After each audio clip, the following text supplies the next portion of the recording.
Good afternoon, everybody. It's Lynn, the Leather Bag Lady. How are you all today?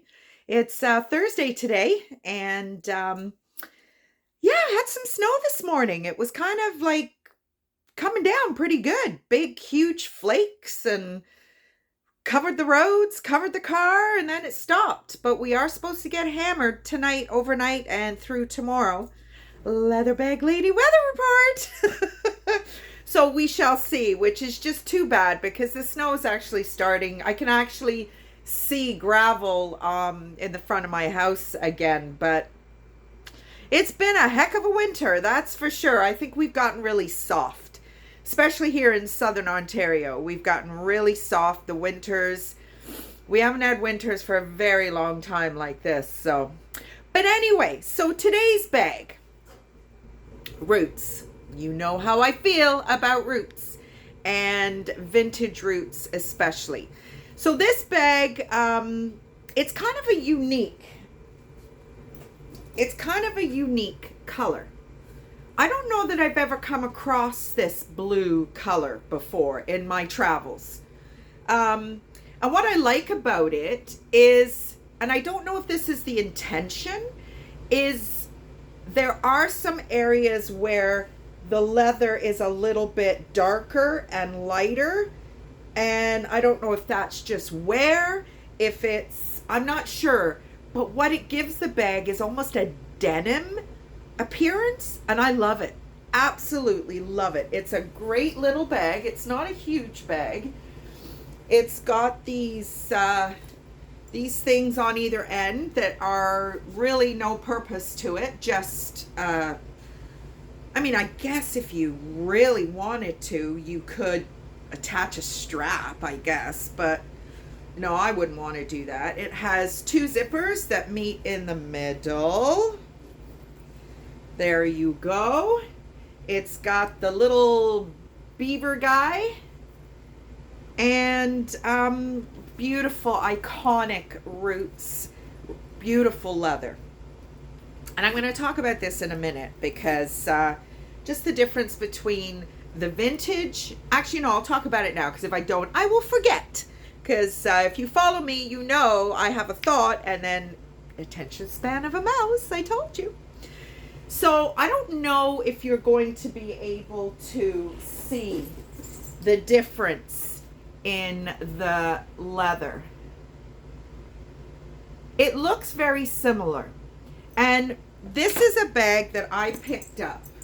It's not vintage, and I used it for a while, and I just didn't like it. It's hard. It's not that soft, supple, like velvet to the touch leather. It's hard. Yeah. Current versus vintage. I'll take this over this. And I mean, this is a beautiful bag. A beautiful, beautiful bag. There's your roots on the bottom.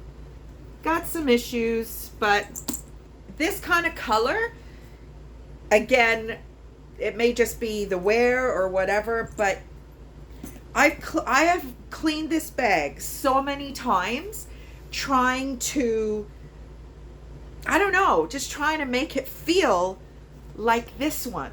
And it's just not going to, because this is not the same quality as this. Unfortunately, I don't know, maybe it was a different line of bags from Roots. I don't know, but I thought this was going to be my forever bag because I love Roots so much, and I found it on Marketplace and I don't like it.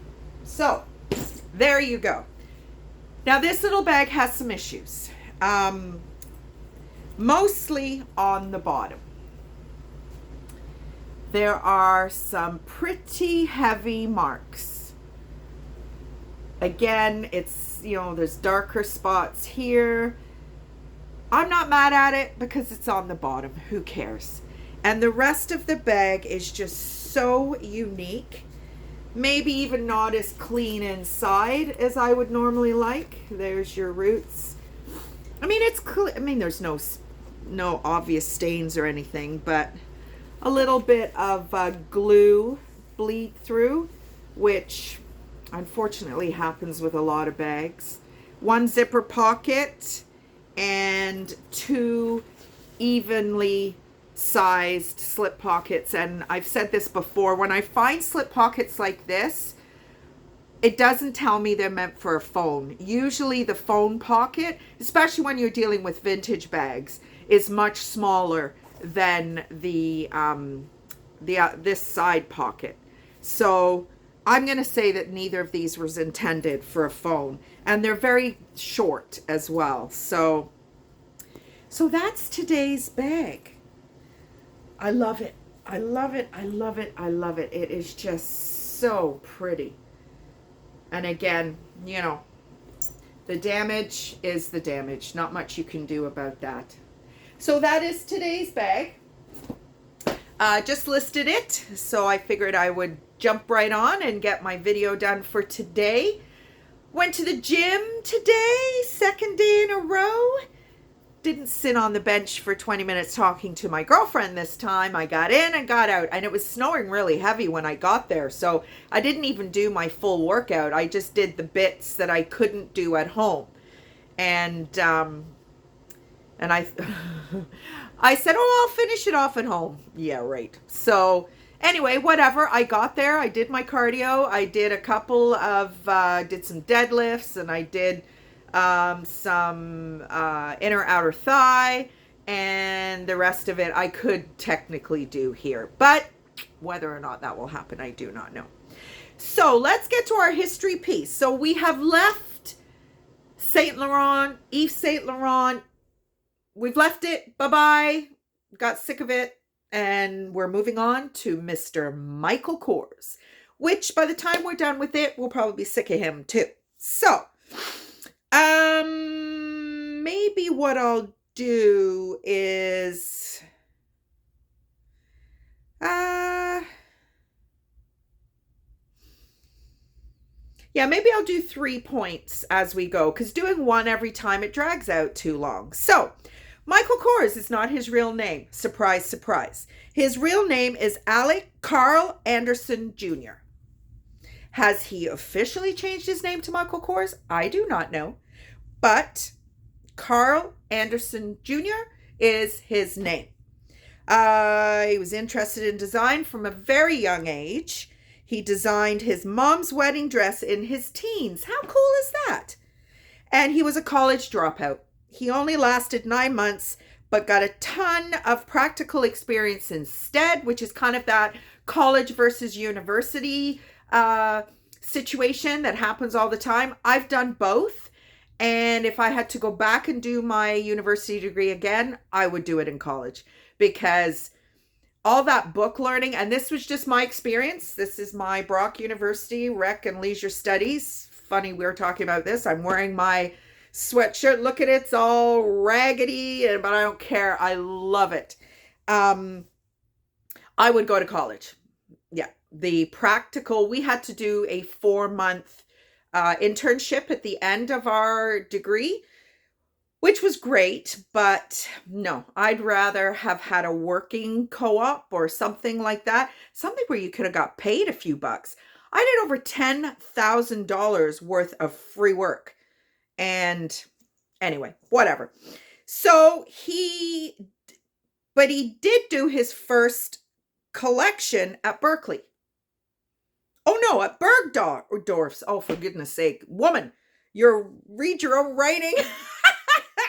He did his first collection at Bergdorf's, which if you are from North America, you will know is quite an upmarket department store. And if you're not from North America, now you know. So there we go. There's our first 3 points with regards to Mr. Michael Kors or Mr. Carl Anderson Jr., whichever he goes by officially. So anyway, that's enough for me today. Have a great rest of the day. If you're out and about, drive safely. If not, have fun. Bye, everybody. Talk to you tomorrow.